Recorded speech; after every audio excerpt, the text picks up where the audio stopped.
leverage to put things off and to kind of put pressure on the hardcore Brexiteers in our government who want to do it now. So it's a very complex political situation, and I don't know how it's going to play out, but I certainly nothing's certain. That's the only thing I know, that nothing's certain going forward. And last thing, so what are you working on just now?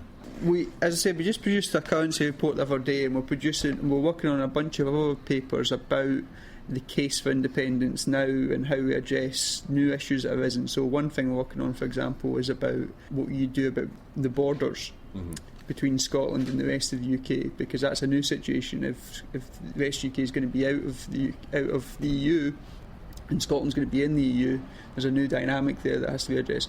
So we're doing a bunch of papers about that stuff, and we are also still continuing with what we've been doing for the last year or so, which is trying to get the Scottish Government to do things in the here and now to improve the situation for people. So we're doing work on childcare, we're doing work on economic policy in Scotland now, using the powers that Scotland's already got. So a bunch of stuff we're doing basically, but the new thing that's arisen because of Brexit is the sort of renewed debate about independence. Okay, thank you very much, Ben. Cheers. And just to finish, you've got exactly the same computer as me. Is that right? Yeah. So good man. Yeah, you need to be careful I don't take yours when I leave here. Up the Lenovo. Thanks, Ben. Cheers. So now I'm talking to Aidan McCrae, and I believe you're the newbie in the office. I am indeed, yeah, just only my second day. So how did you get involved here? Well, I still study at Glasgow Caledonian University, and I study politics there, and I'm going into my last year. So I wanted to have some experience before I left university, so I signed up to they kind of give you alerts through the university, an email alert of jobs that are coming up. And one of them was a researcher for the Commonweal. So I applied through the uni, and then a month or so later Ben got in contact with me, and that's kind of how it all happened. So you enjoying it? Are they treating you well? Yeah, they are indeed, yeah. No, kind of, nothing too bad yet. Alright, so apart from the fact that they were advertising, why was it this place in particular that attracted you? Well, I think I share kind of a lot of the values of the Commonweal, quite progressive, lefty politics, and I was the independence referendum was I got quite involved in, and it just seemed like an organisation that fits with me and my values. Well, good luck with it. Thanks very much. So I'm now with Stuart Rodger, who I also know from Twitter, I think. Yes. How long have you been here, and why did you get involved? So I've been here for 4 weeks on this work experience placement. It's basically part of a strategy just to develop my skills in journalism. I mean, I am used to features writing and have contributed to websites like Bella Caledonia, Vice News and the New Statesman, so I thought this was an opportunity to develop my skills and develop my contacts. And how's it going? And also, very well, because it also gave me an opportunity to contribute to Scotland's blossoming media. Because I think something that all your listeners will understand is that there is a vacancy in the Scottish media for pro-independence voices, and just covering Scottish issues generally. Because a big frustration of mine is that the mainstream media, we're looking at Scotland looking at ourselves through a distorted prism. And a lot of the news that we digest just isn't relevant to us. Hearing stories about English school results, the English NHS. Both of these issues are devolved, and so in the noise of the media, I think that your understanding of Scottish politics can be compromised because of that. Well, I was thinking of a classic example there with the referendum. I assume you're not a major fan of the Daily Mail, but you remember the one where it was the same day, and they had pensions disaster on the English front cover and stay in the union to save your pensions on the Scottish cover. I mean, is that what you're getting at with, the Scottish public is not well served by Scottish media? Yeah, absolutely. And also, coverage of things like Scotland's developing industries, for example. In the office this week we've been looking at the development of Scotland's tech industry. And I've been doing a little bit about how Scotland can benefit more from our whisky industry. The mainstream media doesn't cover that at all, really. So, do you think that they're not interested because they're basically owned from London, or most of them are owned down south or even American, so they don't see that there's an interest in local issues, or do you believe that they're trying to kind of subvert the independence movement, or somewhere in between? That's a biggie, I know. That I don't want to be too conspiratorial about it. I mean, I suppose that, I would subscribe to the sort of Chomsky critique of the corporate media, that it's, So just back to yourself, what was your background? Was your background political activism, or was it, did you study journalism, did you study politics, or how did you I studied history and politics at Glasgow University, and I used to focus mainly on activism and campaigning, but slowly over time my attention has drifted to journalism itself. Maybe this sounds a bit pretentious, but I'm very much a democratic idealist when it comes to journalism. I think, for democracy to function, we all need to know what is going on in the context in which it's happening. If we don't, then our democracy is basically dead. So do you see that as the job of journalism, context? Yeah, absolutely, yeah. Okay, thank you, Stuart. Thanks very much.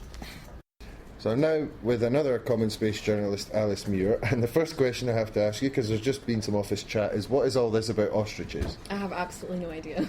If someone else can explain, that'd be good. Alright, we'll leave that as the mystery for the episode. Yeah. So, how did you get involved with Common Space? I found out about the summer placement online.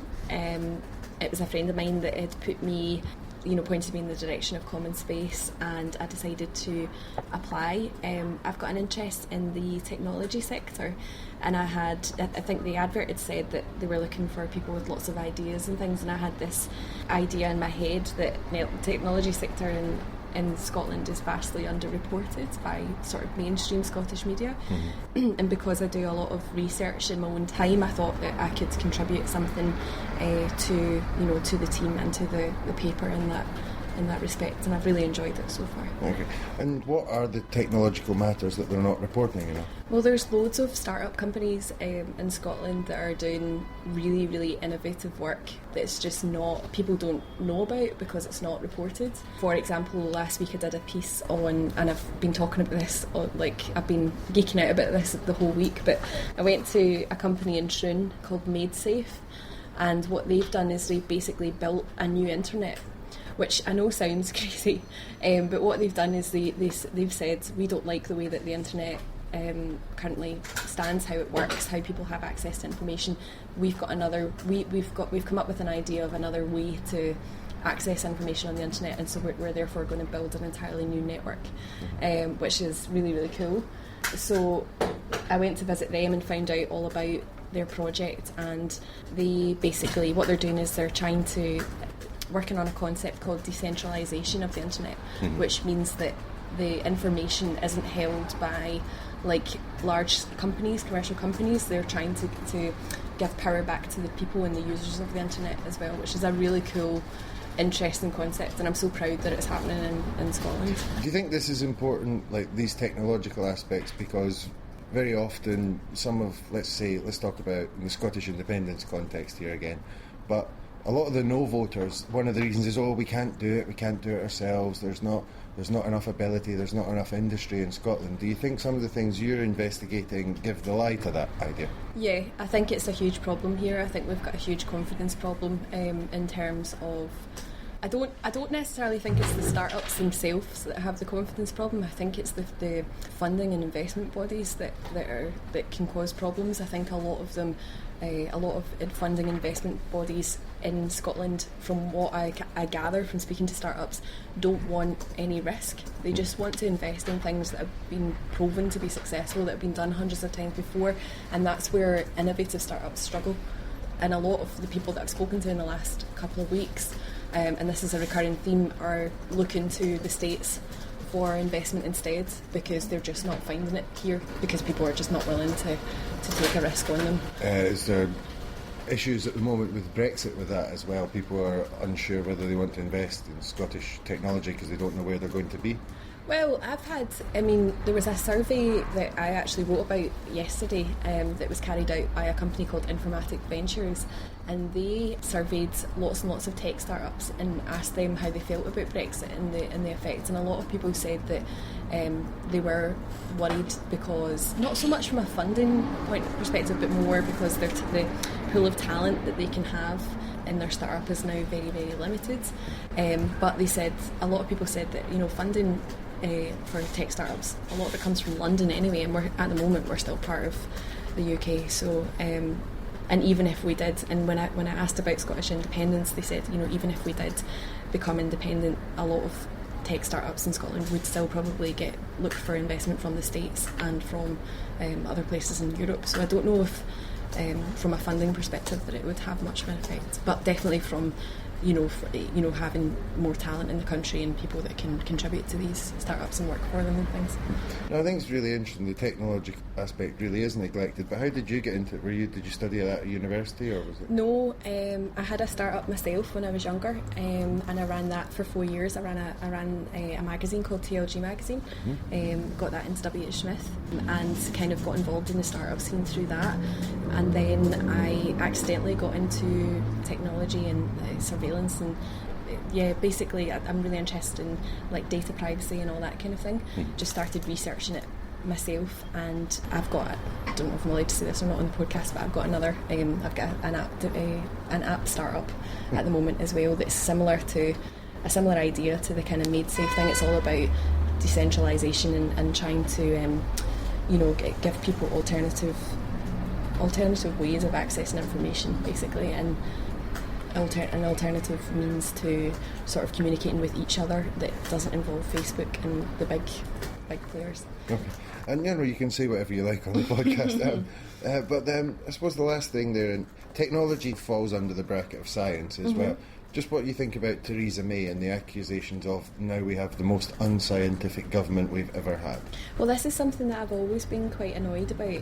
I've never really understood. I mean, there's so much in the UK, especially in Scotland. We're famous for our inventions, and there's people up here who are really, really knowledgeable about technology. And I feel like, especially in like the business sector, I don't feel like the government really takes the advice of the right people.